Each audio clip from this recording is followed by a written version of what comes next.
Right, last जो हमारी video थी वो चैप्टर नंबर 4 के ऊपर थी, और आज की जो जो ये वीडियो है, इस वीडियो के अंदर हमने चैप्टर नंबर 3 के जो न्यूमेरिकल्स हैं उसके ऊपर बात करनी है। हमारे पास यहाँ पे सॉल्व प्रॉब्लम्स हैं जी, ठीक है, जिसमें हमारे पास प्रॉब्लम 3.1 है। लेकिन ये न्यूमेरिकल करवाने से पहले आपको कुछ थोड़े से कंसेप्ट्स मैं दे दूं। हमने चैप्टर नंबर 3 के अंदर तीन चीज़ें पढ़ी थी। एक एक्टिविटी ऑन नोड था, एक एक्टिविटी ऑन एरो था, और कुछ उसमें टर्म्स आ रही थी, forward pass, backward pass and immediate predecessors. अब ये जो सर्कल आपको सामने नजर आ रहा है जिस पे मैं कर्सर रख रहा हूँ, ये एक्टिविटी ऑन नोड है। ये गोल नोड बना हुआ है, इसके अंदर एक्टिविटी का नाम है। और ये जो एरोज हैं, ये एरोज हैं एक्टिविटीज ऑन एरो, ठीक है। तो activity on node and activity on arrows, there is a difference. अगर पेपर में डेफिनेशन आती है तो इसको आप डेफिनेशन के पॉइंट ऑफ व्यू से जरूर लिखें। अब यहाँ पे इमीडिएट प्रीडेसर्स की बात कर रहे हैं। प्रीडेसर से मुराद वो वाली एक्टिविटीज होती हैं जो जिनका सबसे पहले कंप्लीट होना जरूरी होता है।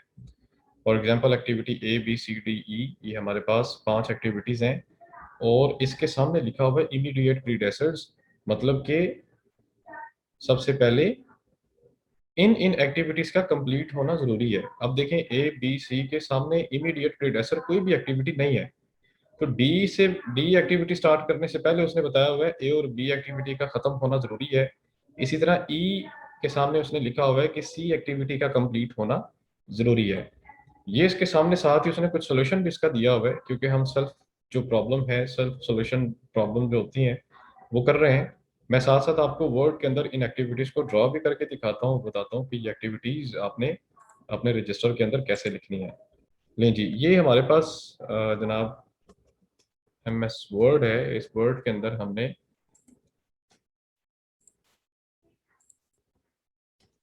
सीखना है आज के हम इन एक्टिविटीज को कैसे परफॉर्म कर सकते हैं। ठीक है जी। लें जी, यहाँ पे हम जाते हैं शेप्स के अंदर, तो हमारे पास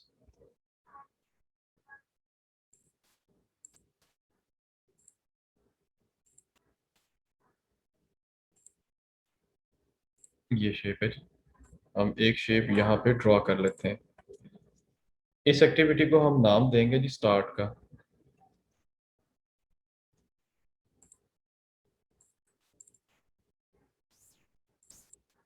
इस एक्टिविटी को नाम हम क्या देंगे, स्टार्ट का, क्योंकि यहाँ से एक्टिविटी स्टार्ट हो रही है। उसके बाद फिर हमने क्या करना है, क्वेश्चन की तरफ दोबारा वापस आते हैं। तो एक्टिविटी ए बी एंड सी है, तो हमने तीन एरोज या तीन पहले शेप्स में यहाँ पे ड्रॉ करता हूँ। शेप नंबर 1,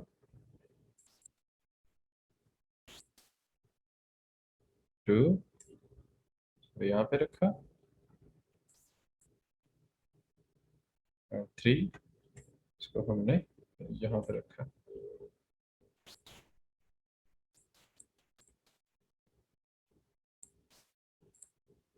लें जी, और मैं इन एक्टिविटीज को नाम भी दे देता हूँ। ठीक है, इस एक्टिविटी का नाम है ए, इसका नाम है बी, इसका नाम है सी।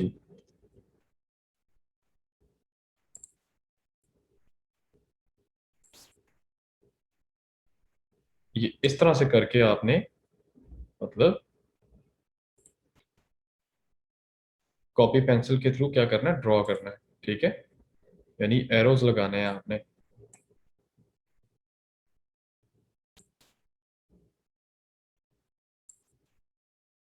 लें जी, ये हमारे पास एक एक्टिविटी थी जो स्टार्ट हुई है।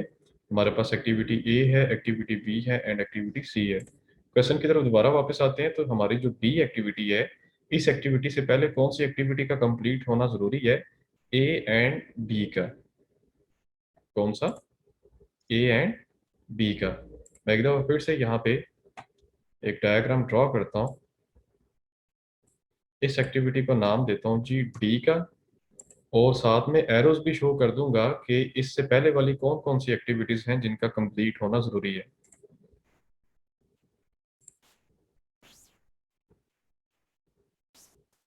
एक एक्टिविटी ये है, और दूसरी एक्टिविटी आपकी ये है।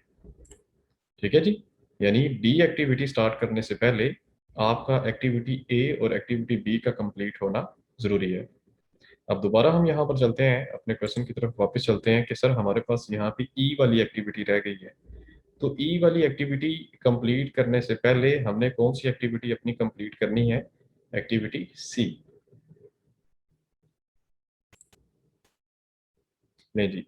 अब जनाब थोड़ा सा मैं वंस अगेन इसमें शेप्स जो हैं वो ऐड करता हूँ।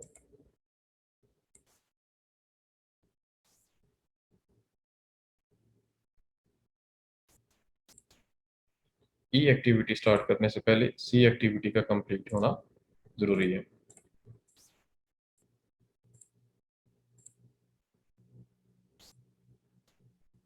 नहीं जी, यहाँ पे। ठीक है जी। अब यहाँ पे आके देखें, ई के बाद कोई और यहाँ पे नोड आ रहा है या एक्टिविटी आ रही है? जी कोई एक्टिविटी नहीं आ रही। तो हमारा क्वेश्चन जो है वो कंप्लीट हो रहा है, खत्म हो रहा है। मतलब कि ई और डी के बाद वंस अगेन हम क्या करेंगे, इसके अंदर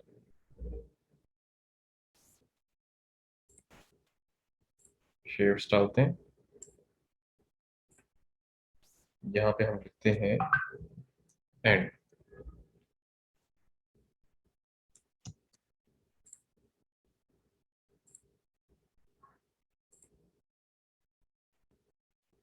ओहो, ये क्या ओपन हो गया?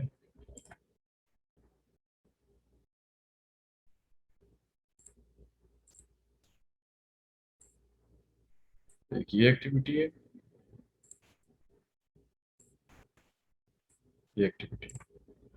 लेकिन जी इस तरह से कुछ आपने क्या करना है जी, अपना क्वेश्चन करना है प्रोजेक्ट मैनेजमेंट के अंदर। जो हमारा चैप्टर नंबर 3 है, इसकी मैंने एक आपको सेल्फ करेक्शन प्रॉब्लम करवाई है। बेटे समझ आई है इसकी कि नहीं आई है आपको?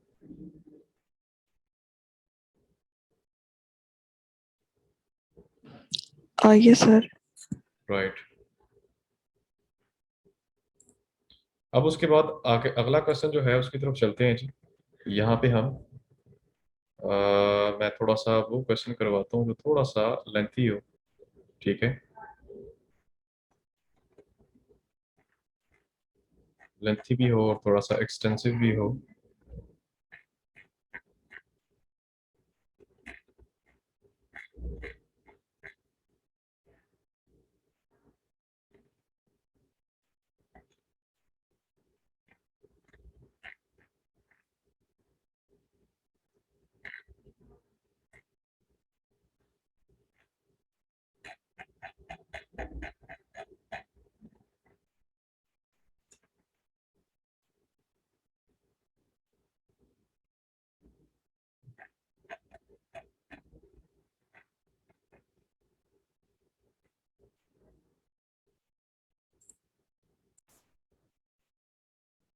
नहीं जी, ये टेबल हमारा एक 3.1 है जो वंस अगेन इससे रिलेटेड भी है और ये इंपॉर्टेंट भी है, पेपर में भी आता होता है।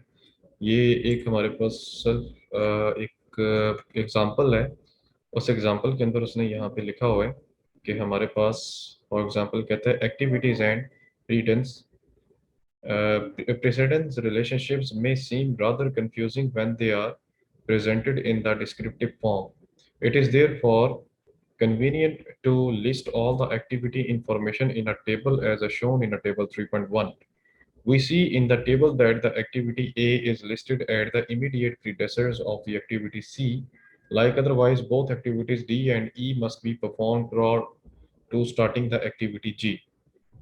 अब ये आप देख सकते हैं जी, उसने एक्टिविटीज के नेम बताया हुआ है। यहाँ पे ए से लेके एच तक हमारी एक्टिविटी जा रही है और यहाँ पे उसने इमीडिएट प्रीडेसेसर्स एक्टिविटीज के बारे में बताया हुआ है कि ये वो वाली एक्टिविटीज हैं जिनका कंप्लीट होना जरूरी है। ये एक्टिविटी ए से लेके एच तक उसने साथ उसके डिस्क्रिप्शन भी बता दिया कि एक्टिविटी ए का मतलब क्या है, बी का, सी का, डी का मतलब क्या है।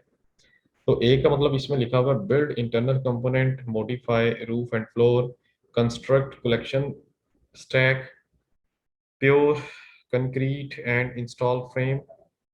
उसके बाद build high temperature burner, install pollution control system, install air pollution device and inspect and testing है। ठीक है, ये उसने बेसिकली एक्टिविटीज के क्या कर दिए हैं, यहाँ पे नेम्स बता दिए और साथ साथ उसकी डिस्क्रिप्शन भी बताई हुई है। अब थोड़ा सा आगे हम मज़ीद चलते हैं जी। इसको अगर हम सॉल्व करते हैं जी अपने वर्ड के अंदर, वंस अगेन दोबारा मैं थोड़ा सा अगले पेज की तरफ आ जाता हूँ।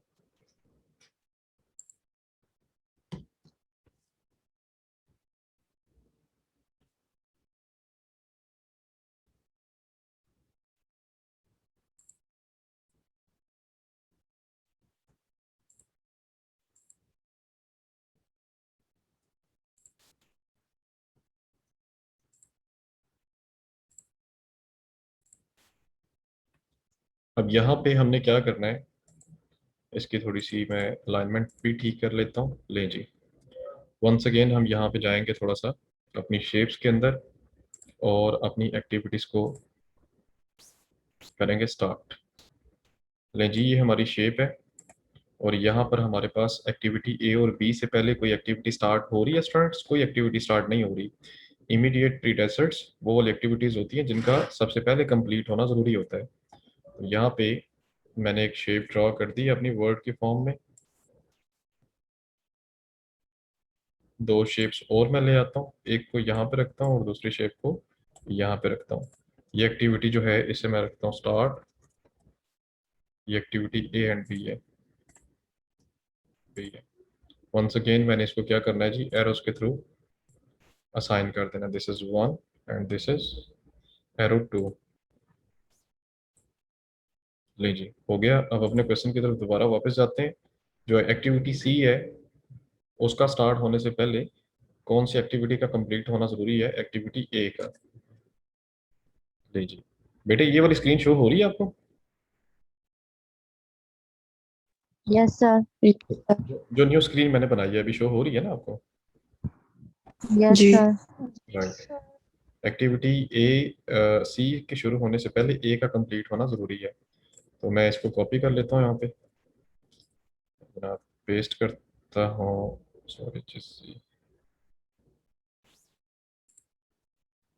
Copy paste. जी, यहाँ पे मैंने एक्टिविटी का नाम लिख दिया जी सी, और एरो फिर मैं डाल दूंगा यहाँ पे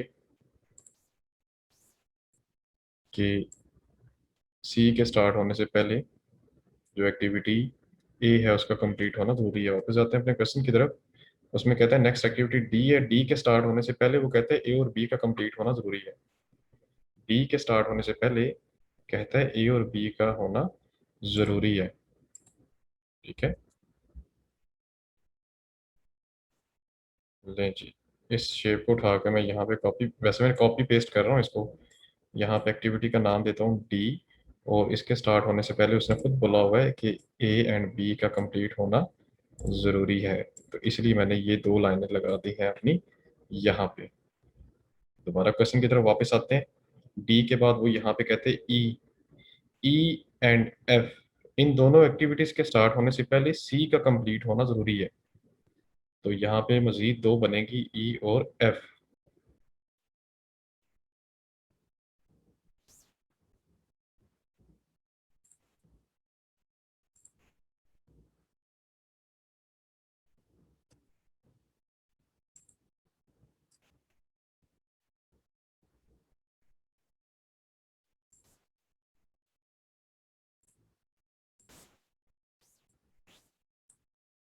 ई है और ये है एफ है।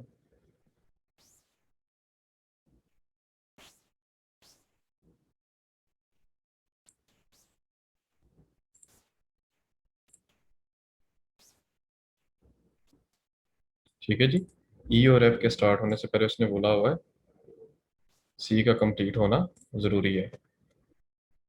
लें जी, आगे चलते हैं। यहाँ पे एक्टिविटी कौन सी आ रही है जी आपकी? एफ के बाद जी। जी के स्टार्ट होने से पहले डी और ई का कंप्लीट होना ज़रूरी है। डी और ई का कंप्लीट होना ज़रूरी है जी के स्टार्ट होने से पहले। ले जी, जी के स्टार्ट होने से पहले डी और ई का होना ज़रूरी है। मैं वंस अगेन इस शेप को कॉपी करता हूँ।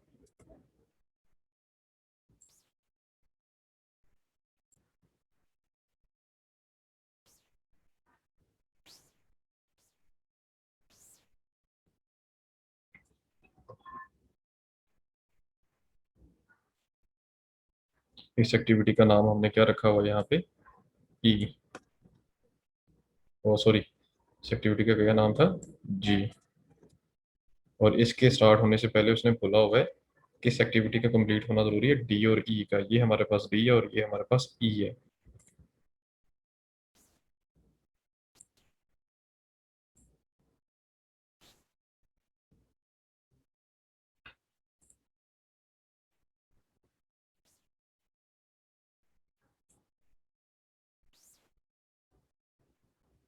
ले जी, उसके बाद एक्टिविटी आपकी एच है, तो एच के स्टार्ट होने से पहले एफ और जी का कंप्लीट होना ज़रूरी है।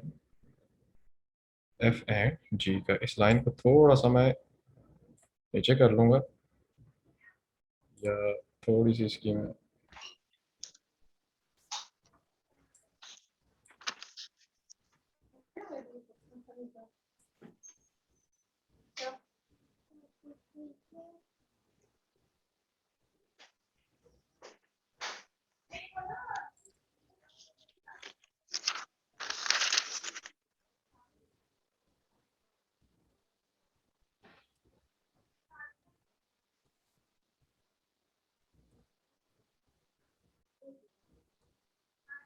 अच्छा यहाँ पे ना आपकी आसानी के लिए थोड़ी सी बेटे, ये जो इसको एफ का नाम देते हैं और इसको ई का नाम देते हैं, ठीक है। फिर थोड़ा सा ये होगा कि हमें लाइन लगाते हुए आसानी हो जाएगी। और अगर मैं वापस चलता हूँ अपने क्वेश्चन की तरफ, तो एक्टिविटी कौन सी है जी हमारी इसमें चल रही, ई वाली एक्टिविटी चल रही है, एक्टिविटी ई। ई के कंप्लीट होने से पहले सी हो गया, ई के बाद क्या आता है वेरी क्विकली, एफ, एफ भी हो गया, एफ के बाद आता है जी, जी से पहले डी और ई है, जी से पहले डी और ई है, ठीक है। इसको मैं ख़त्म करता हूँ लाइन को यहाँ से, इसको लेकर आता हूँ यहाँ पे, इसको भी लाइन को ख़त्म करते हैं। मैं इंसर्ट में जाके लाइन ड्रॉ करता हूँ यहाँ पे,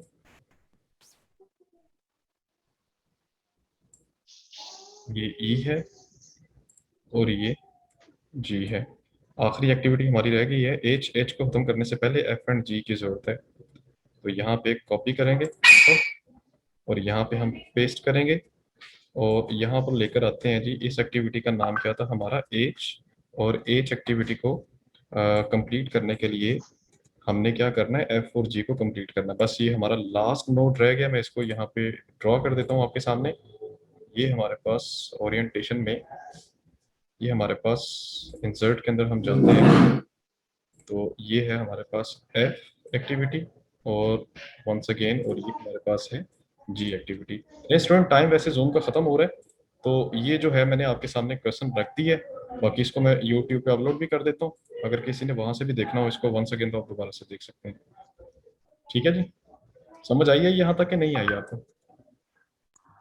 आ गई है सर।